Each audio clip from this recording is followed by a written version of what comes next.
Hi friends, তোমরা সবাই কেমন আছো? আবার একটা নতুন ভিডিও নিয়ে এসেছি। এটা হচ্ছে এলজি আলট্রা স্লিম টিভি। এর প্রবলেম হচ্ছে অন হচ্ছে না, মানে এসটি অন হচ্ছে না। আগে শোনো আওয়াজটা, একটা আওয়াজ হচ্ছে।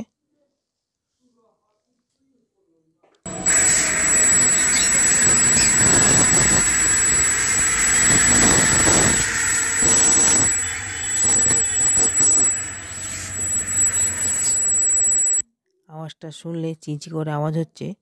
দেখো ভোল্টেজগুলো আমি মাপছি। দেখো আউটপুট ভোল্টেজ আছে 78, আর হ্যাঁ 78 ভোল্টেজ আছে। আর আমি এখানে 110 ভোল্টটা মাপছি। দেখো এখানে 110 ভোল্টটা আছে, 117 ভোল্টেজ সব ঠিক আছে। আর এদিকে আউটপুট ভোল্টেজটা কম। দেখো আমার পিকচার এর লাইট নেই, মানে এখানে আউটপুট ভোল্টেজটা কম দিচ্ছি, এসটির আউটপুট ভোল্টেজটা। আর চিচি করে আওয়াজ হচ্ছে তোমরা দেখলে। এর প্রবলেমটা কি তোমাদেরকে আমি দেখাচ্ছি, দেখো। আর আমি কোনো রিপেয়ারের কাজ, আমার যতগুলো ভিডিও আছে আমি ঘুরিয়ে পিছিয়ে কোনো কথা বলি না। আমি ডাইরেক্ট বলি যে এটা ফল্ট, এটা পাল্টালেই হয়ে যাবে। অন্যান্যের মতন আমি বলি না যে এটা মাপবে, এটা খারাপ, হ্যান না ত্যান। আর আমার ভিডিও পুরো ডাইরেক্ট লাইভ হয়, কোনো ফেক ভিডিও না। আমি দেখো এখানে একটা অরিজিনালের কাছে একটা পিএফ আর একটা ডায়োড থাকে, সেটা মেপে নেব সেটা শর্ট আছে কিনা আছে।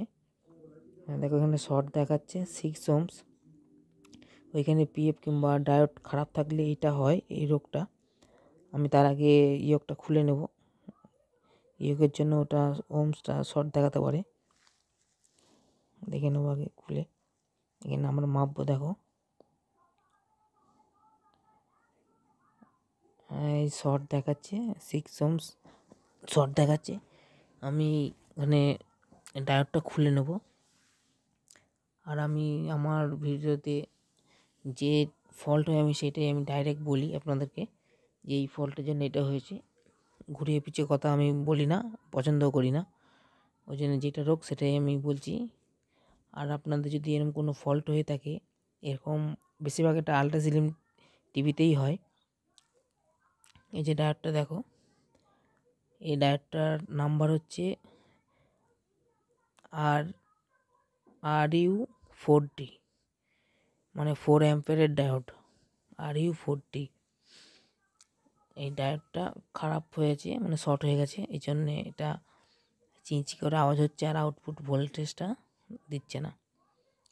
এখানে আবার মাপবো, দেখো শর্ট নেই, পুরো কোনো মিটারই শো করছে না, এখানে শর্ট নেই। এখানে প্রবলেমটা ছিল হচ্ছে এই ডায়োডটা শর্ট আছে। এই ডায়োডটার নাম্বার হচ্ছে RU4D। এটা হচ্ছে আলট্রা স্লিম টিভিতে অরিজিনালটার পাশে পিএফের কাছে থাকে। আমি আবার নতুন একটা ডায়োড নিয়ে নিয়েছি। এই ডায়োডটা আমি এখানে লাগাবো। তোমরা দেখো লাগালে আমার সেটটা আশা করছি অন হয়ে যাবে। আর আমার ভিডিও থেকে যদি তোমরা কাজ শিখতে চাও, আমার ভিডিওর পুরো কথাটা আগে শুনতে হবে, তাহলে বুঝতে পারবে আমি কি প্রবলেমের কথা বলছি আর কি সলভের কথা বলছি। তাহলে তোমরা বুঝতে পারবে। আর নইলে কেটে কেটে দেখলে কথাটাও এড়িয়ে যাবে, প্রবলেম কিছু বুঝতে পারবে না।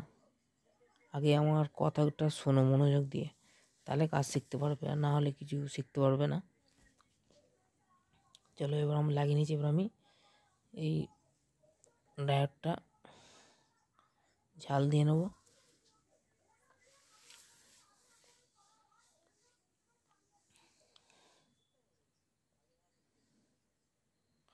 এখানে পরিষ্কারভাবে ঝালটা দিয়ে নেব।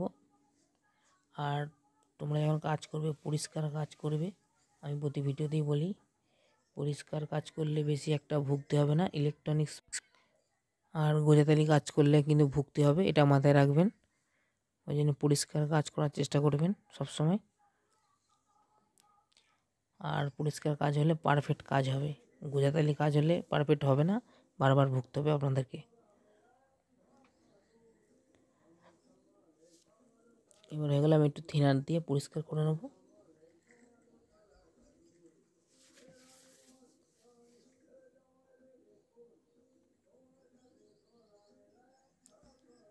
এটা হচ্ছে 21 ইঞ্চি LG আলট্রা স্লিম টিভি। আমি আবার মাপবো এখানে ডায়োডটা লাগাবার পর। ডায়োডটা লাগানো হয়ে গেছে, যেহেতু মাপবো শর্ট আছে নাকি একবার দেখে মেপে দেখে নেবো, শিওর হয়ে নেবো। দেখুন শর্ট নেই, কোনো মিটার শো করছে না, মানে আমার এটা কাজটা রেডি হয়ে গেছে। চলো এবার আমি লাইনটা দিয়ে দেখে নেবো, ভোল্টেজগুলো মাপবো আগে।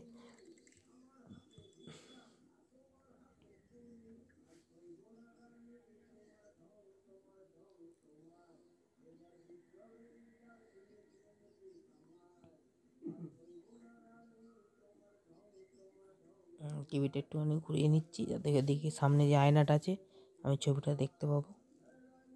এবার ভোল্টেজগুলো মাপবো। দেখো 117 ভোল্টেজ।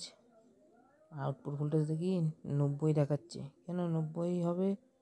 ও আমি তো এখানে ইউকে তারটা লাগাইনি, সরি, ইউকে তারটা লাগিয়ে নিই। এবার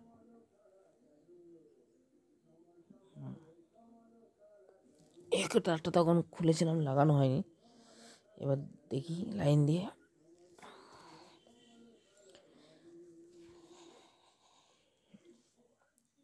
ভোল্টেজটা মাপি, দেখি কত ভোল্টেজ।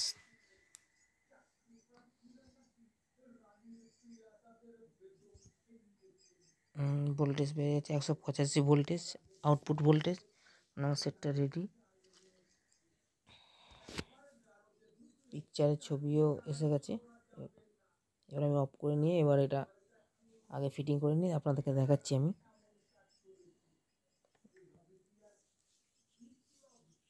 অডিও ভিডিও তারপর সব কানেকশান করে নিয়ে একবার লাইন দিয়ে দেখাচ্ছি আপনাদেরকে। আমার সেটটা রেডি হয়ে গেছে।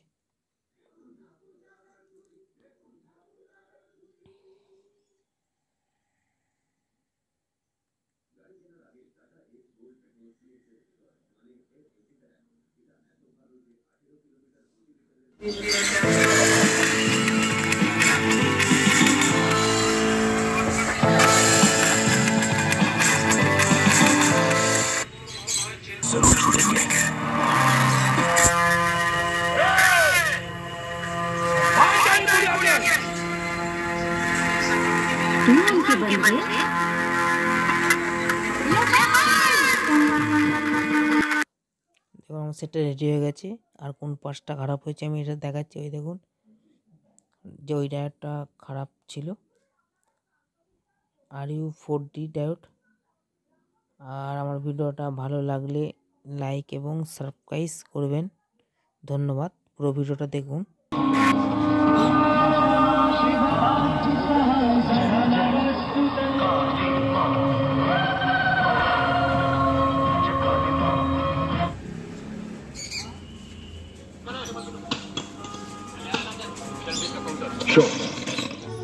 अब तो नई शर्ट लेनी पड़ेगी ना। वो ये तेल और ग्रेवी का सीधा 100% नहीं जाएगा।